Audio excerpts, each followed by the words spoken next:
বনানীর বহুতল ভবনে অগ্নিকাণ্ডে ক্ষতিগ্রস্ত ভবনটির কাঁচ ভেঙে পড়েছে।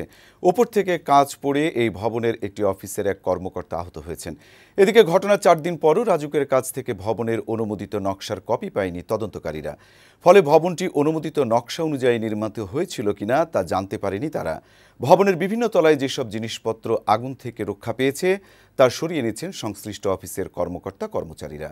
আশিক মাহমুদের প্রতিবেদনে দেখুন বিস্তারিত। অগ্নিকাণ্ডে ক্ষতিগ্রস্ত রাজধানীর বহুতলা বাণিজ্যিক ভবন এফআর টাওয়ার সহসাই ব্যবহার উপযোগী হচ্ছে না। ঝুঁকিপূর্ণ ভবনের কাজ ভেঙে পড়ছে। ভবনের নিচের সড়কে যানবাহন চলাচল বন্ধ রেখেছে পুলিশ। লোকজনকেও যেতে দেওয়া হচ্ছে না। ওপর থেকে কাজ পড়ে রোববার হেরিটেজ এয়ারের কর্মকর্তা রুহুল আমিন গুরুতর আহত হয়েছেন। তার ঘাড়ে 20টির বেশি সেলাই দিতে হয়েছে। এদিকে পুলিশের মাধ্যমে ভবনের বিভিন্ন তলায় যেসব জিনিসপত্র আগুন থেকে রক্ষা পেয়েছে সেগুলো সরিয়ে নিচ্ছেন সংশ্লিষ্ট অফিসের কর্মচারীরা।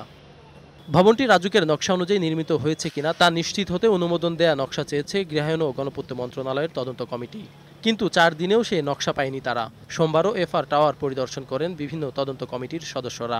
নকশা অনুমোদন সংক্রান্ত সমস্ত তথ্য চেয়েছি, তথ্য পেলে আমরা জানাতে পারব। গতকালই আমরা রাজুকে গিয়েছি, তারা খুঁজতেছে, তাদের নথি এখনো পায়নি। এছাড়া ইঞ্জিনিয়ার্স ইনস্টিটিউশন বাংলাদেশ আইইবির 8 সদস্যের বিশেষজ্ঞ দল ভবনটি পরিদর্শন করে। তারা প্রায় 3 ঘন্টা ধরে ভবনের ভেতরের অবস্থা পর্যবেক্ষণ করেন। 1 সপ্তাহের মধ্যে প্রতিবেদন দেবে এই কমিটি। কারো অবহেলার জন্য হতে পারে, বিভিন্ন ধরনের কারণ আছে। আমরা নিজেদের মধ্যে আলাপ করেছি, আরও আমরা পুঙ্খানুপুঙ্খভাবে এটা বিচার বিশ্লেষণ করে আপনাদের সামনে আগামী 4 তারিখের পরে আমরা আপনাদেরকে ডেকে আমরা সাংবাদিক সম্মেলন করে সবাইকে জানিয়ে দেব। এদিকে বুয়েটের পর্যবেক্ষক দলের সিদ্ধান্ত অনুযায়ী সংস্কার ছাড়া এই ভবন ব্যবহার করা যাবে না।